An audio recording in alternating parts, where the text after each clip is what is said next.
to infinity and beyond. You've got a friend in me.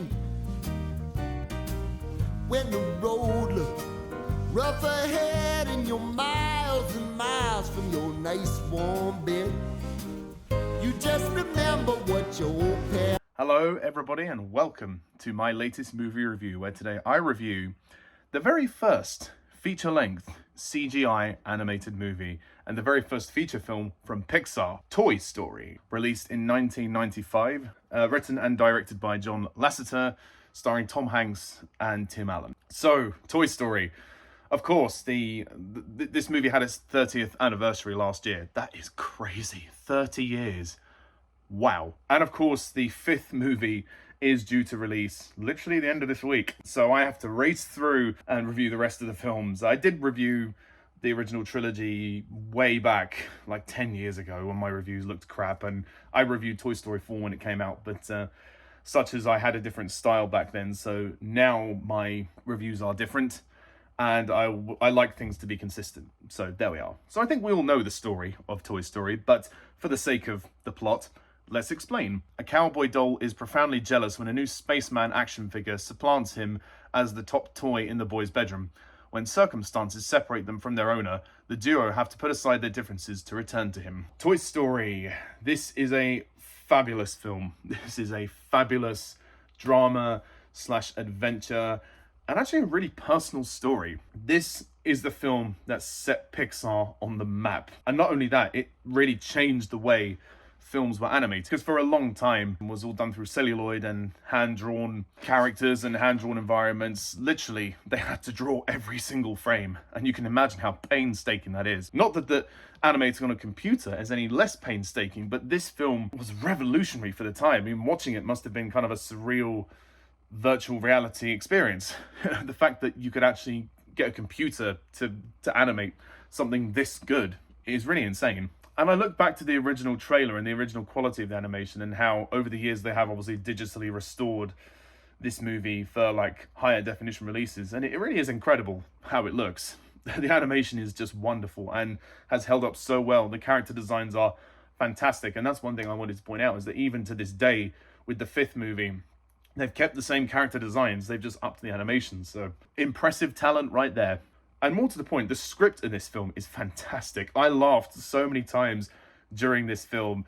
The rivalry between Buzz and Woody is just so well done. The way that Woody gets so jealous of Buzz when he comes into Andy's room, and Buzz's delusion that he is actually a space ranger and he doesn't believe he's a toy, and this whole rivalry that takes over most of the film is really funny, interesting to watch, and gets surprisingly dark in places, with Woody trying to actually murder Buzz and throw him out the window, which leads to a lot of drama. And what I love about this film is the way that, like most Pixar films do, deal with very mature themes. Something of like abandonment is the biggest thing that Toy Story deals with, but also centrally with the character of Buzz, his depression. We have that amazing scene where he sneaks into Sid's dad's room, I think, and he sees a commercial of the Buzz Lightyear toys, and then he looks at his arm and then he realizes he's a toy.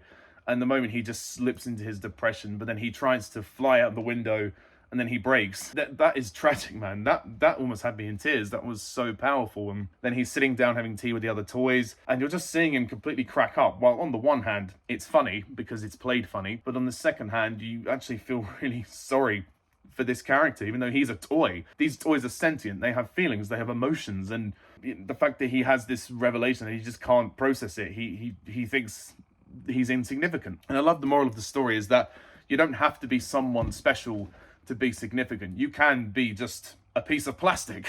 In this case, you can be a toy, you can be whoever you are significant. So that amazing scene as well, where Woody is talking to Buzz about how cool he is. He's like, your helmet does that whoosh thing, you're a cool toy, you are so cool.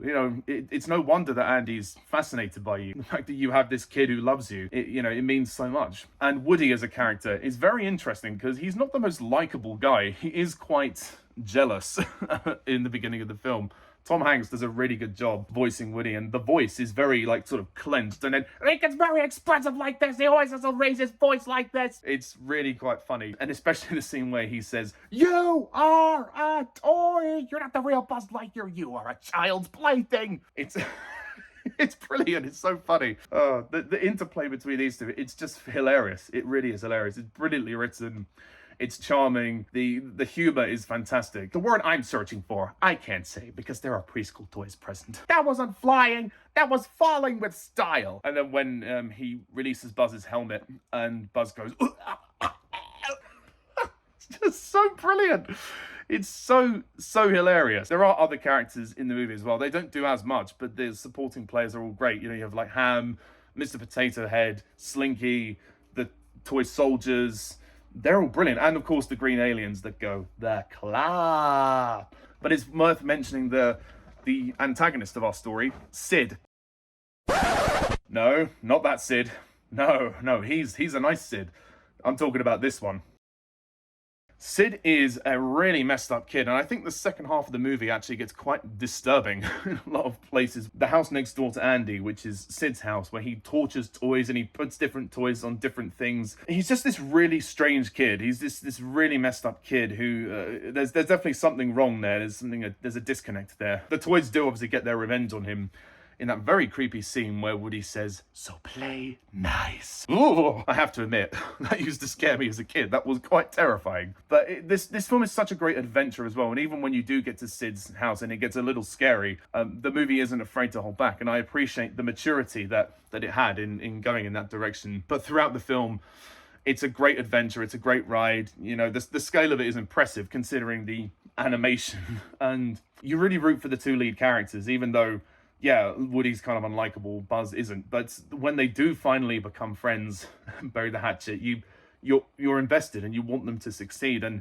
the finale of this film is enthralling when they're trying to chase after the moving van, and then they use the rocket to, well, fly towards Andy's car. I mean, it's a brilliant moment. And the music score by Randy Newman is great. Obviously, everybody knows the "You Got a Friend in Me." That's a classic. But the actual music score is really good. It's really charming. It's really profound. It's touching. There are also other songs in the film, especially the "Sailing No More" when Buzz tries to fly away out the window. A montage when Andy's playing more with Buzz than Woody, and Woody's getting jealous. Strange Things, I think it's called Strange Things. That's really nice.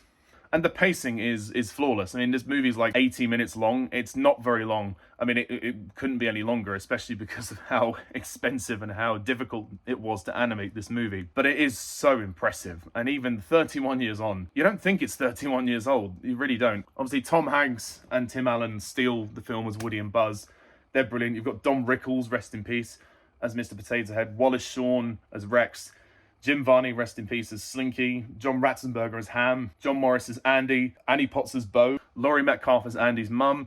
Erik Von Detten as Sid. I mean, there's so many great cast members in this film. Not all of them get a huge amount of lines, but they all serve a place in the story. It is quite interesting how those background toys do actually have a lot of loyalty to Buzz and realise how much of an idiot Woody really is. And Woody does try to apologise, and he does try to tell them that Buzz is with him, but it doesn't really work. He holds an arm up, and yeah, it doesn't really go well.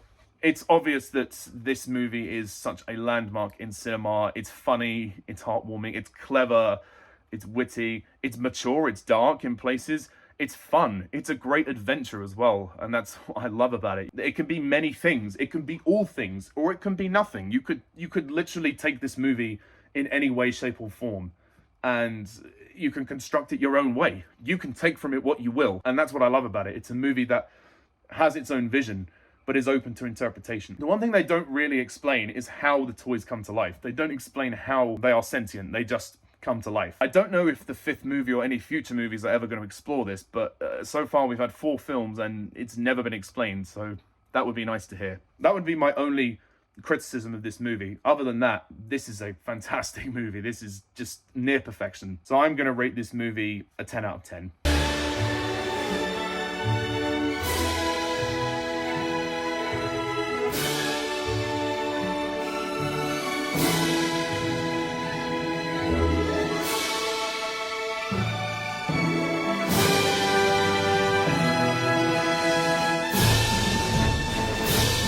Need I say more? I mean, I can't say more than what anyone else has said. It's a classic. I mean, 31 years, congratulations, Pixar.